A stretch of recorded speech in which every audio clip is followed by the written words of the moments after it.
Hi everybody, it's Mona.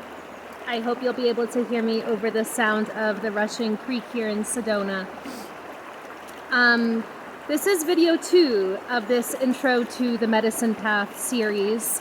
The first video was some time ago, and that was all about not being alone. And so when entering sacred space, really entering this portal where you're not alone because you are surrounded by your ancestors, your spirit guides, and of course the wisdom elements of nature.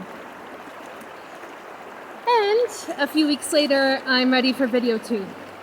So this is about really like what is the medicine path. And before I begin, I just would like to share what space I'm sharing from. Because I'm not sharing from the space of teaching or necessarily guiding. Because underneath all of our conditioning and patterns and dynamics, we all have this inherent wisdom within ourselves. It is so powerful. Oh my gosh, it's like the most radiant, beautiful thing.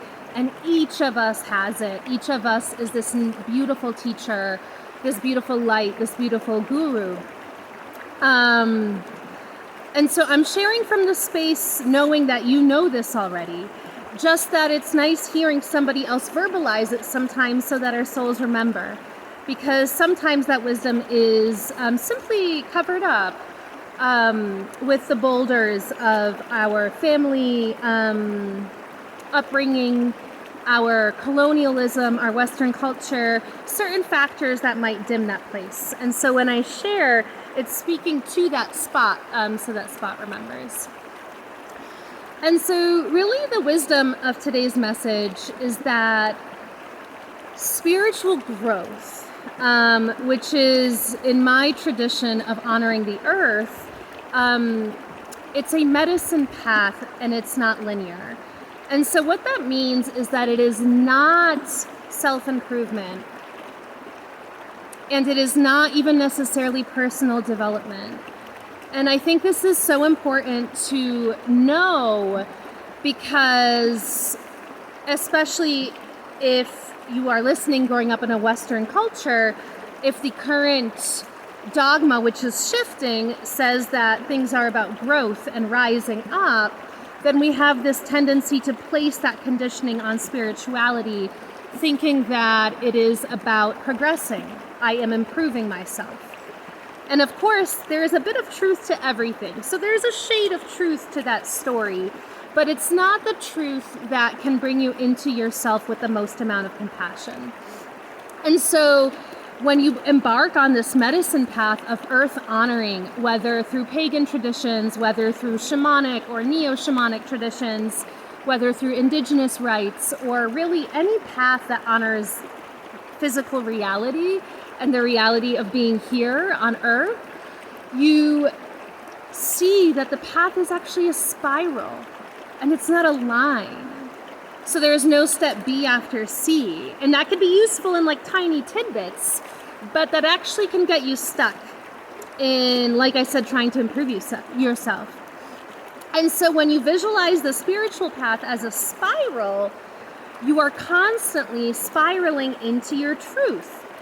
And therefore, no experience is bad or good, because it's constantly an opportunity for you to learn and to delve deeper into your experience of yourself.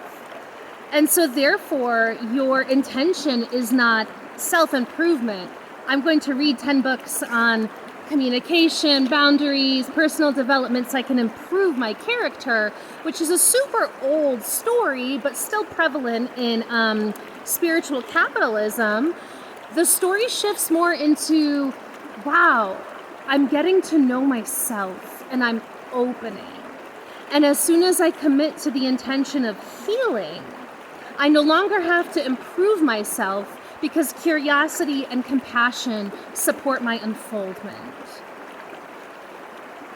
And so that's my brief, I guess, wisdom teaching for lesson number 2. The medicine path is a spiral of spiraling into the wisdom of one's heart space, one's own inner light. And when you begin to explore this spiral, which I will in future videos, there can be some structure to that if that feels a little bit too wild at first. And so many, actually all shamanic cultures ascribe directions to that spiral to help us feel grounded and connected to this experience. And so I'll go into those directions, but for the moment, it's really important to sit in this space, that I'm not on a mission to improve myself. I'm on a mission to know myself. And then, as with all spiritual truths, there's paradox, because as soon as I release that pressure to be better, to be a better version or a higher version, then all of a sudden I become that space, because it's actually who I am. So that's the brief intro today about really shedding the patriarchal dogma of linearity while acknowledging its benefits in some spaces and opening up to a more human-friendly and planet-friendly outlook on spiritual growth, which is circular and round and spiritual and whole, embryonic, mandala-like. Sending you a mandala of love from the Sedona vortex. It is so beautiful here, and it is such a privilege. If you would like to share where you're listening from, just to invite in connection into our virtual beingness, you are welcome to, of course, write your name and where you're connecting from.